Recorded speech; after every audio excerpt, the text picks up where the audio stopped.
তো গাইস এখন আমি এসেছিলাম বারাসাতে, তার কারণ কালকে আমাদের তারকেশ্বরে যেতে হবে। এখন কিছু জামা আর প্যান্ট কিনতে এসেছিলাম। ফাইনালি আমাদের জামা প্যান্ট কেনা হয়ে গিয়েছে। ওকে, একটা প্যান্ট একটা জামা কিনতে গিয়ে আমার 2 ঘন্টা টাইম লেগে গেছে। কি বলো তুমি? 2 ঘন্টা ধরে দুটো জামা প্যান্ট কিনেছি। The next day. তো ফাইনালি গাইস আমরা এখন সকাল সকাল বেরিয়ে পড়েছি, স্নান টান করে রেডি হয়ে। তো এখন সকাল না, বাজে এখন 10:30। তো এখন এখান থেকে গাড়ি করে বারাসাত যাব। তো বারাসাত থেকে ট্রেন ধরে শেওড়াফুলি ঘাটে যাব, ঠিক আছে? A few minutes later. So finally guys আমরা এখন চলে এসেছি বারাসাত বাস স্টেশনে।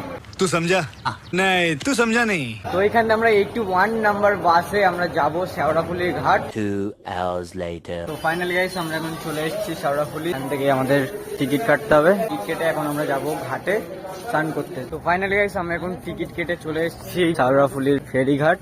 আমরা ওই পারে যাব স্নান করতে।